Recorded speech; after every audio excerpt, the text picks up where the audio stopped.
আজকে একটা স্পেশাল মশলা making video নিয়ে চলে আসলাম। এই মশলাটাকে মূলত আমরা গরম মশলা বলে চিনি। এই মশলাটা কিন্তু আমরা দোকান থেকে চড়া দামে কিনে থাকি। এই মশলাটা কিন্তু চাইলে আমরা অল্প খরচে অল্প কিছু উপকরণ দিয়ে ঘরে বছরের জন্য মজুত করে বানিয়ে রেখে দিতে পারি। তো এটার জন্য প্রথমে আমি একটা প্লেটের মধ্যে দেখতেই পাচ্ছেন সাদা গোলমরিচ, কালো গোলমরিচ, লং, এলাচি, দারচিনি, জয়ফল, জয়িত্রী, তেজপাতা, কয়েকটা শুকনো মরিচ নিয়ে নিয়েছি।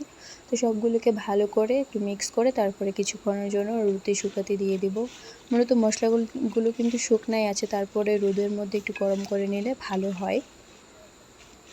তো এখানে এগুলো আছে। আরেকটা পাত্রের মধ্যে আমি 100 গ্রাম করে ধনিয়া এবং জিরা মিক্স করে নিয়েছি, দেখতেই পাচ্ছেন। তো সবগুলো মশলাকে আমি খুব ভালো করে মিক্স করার জন্য বড় একটা বোলের মধ্যে নিয়ে মিক্স করে কিছুক্ষণের জন্য রোদে শুকাতে দিয়ে দিয়েছি।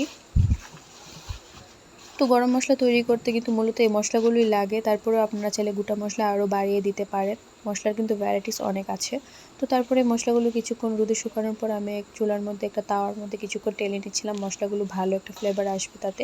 তো হালকা একটু ঠান্ডা করে নিয়েছি একটা বোলের মধ্যে। ঠান্ডা করে নেওয়ার পর ব্লেন্ডারে জারে অল্প অল্প করে মশলাগুলো দিয়ে ব্লেন্ড করে নিব। বেশি গরম থাকা অবস্থায় ব্লেন্ডারে জার দেওয়া যাবে না, হালকা একটু ঠান্ডা করে নিলেই ভালো হয়। তো আপনারা চাইলে কিন্তু এভাবে মশলাটা তৈরি করে বছরের জন্য মজুত করে রেখে দিতে পারেন। এই মশলাটা কিন্তু খাবারের স্বাদটাকে কিন্তু একদম দ্বিগুণ করে ফেলে। আর বিশেষ করে বাবুর্চিরাও কিন্তু বিয়ের বা বিভিন্ন ধরনের অনুষ্ঠানের মধ্যে কিন্তু এই মশলাটা মাস্ট বি ব্যবহার করে থাকে। তো এটা দেখতেই পাচ্ছেন আমি কিন্তু মশলাটা তৈরি করে ফেলেছি। তো এই মশলাটা ভালো লাগলে তৈরি করাটা আপনারাও একবার হলেও এই মশলাটা তৈরি করে দেখবেন। তো আজকের জন্য এতটুকু, সবাই ভালো থাকবেন। আসসালামু আলাইকুম।